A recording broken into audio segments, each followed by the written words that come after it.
ইফতারির পূর্ব মুহূর্তে দোয়া করুন, এটি ভুলে যাওয়া যাবে না। প্রতিদিন ইফতারিকে সামনে নিয়ে আমরা দোয়া করব, কারণ হাদিসে এসেছে সালাসু দাওয়াতিন মুস্তাজাবা, 3 ব্যক্তির দোয়া আল্লাহ তাআলার কাছে কবুল হয়ে যায়। এই দোয়া আল্লাহ কখনো ফিরিয়ে দেন না। এর মধ্যে একটা দোয়া হচ্ছে দাওয়াতুস সাইম, রোজাদারের দোয়া আল্লাহ কখনো ফিরিয়ে দেন না। দাওয়াতুস সাইমি মাকবুল, এটা আল্লাহর কাছে কবুল হয়ে যায়।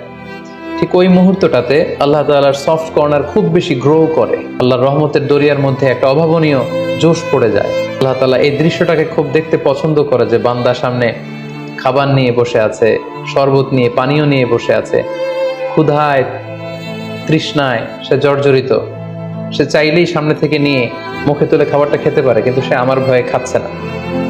তখন আল্লাহ তাআলা এই দৃশ্যটা দেখতে বড্ড পছন্দ করেন। ঠিক এই মুহূর্তে আপনি যখন বুদ্ধি করে আল্লাহ তাআলার কাছে চাইতে শুরু করবেন, কায়মনো বাক্যে চোখের পানি ছেড়ে, আপনি চাইতে দেরি হবে, এই দোয়া আল্লাহ তাআলার কাছে কবুল হতে দেরি হবে।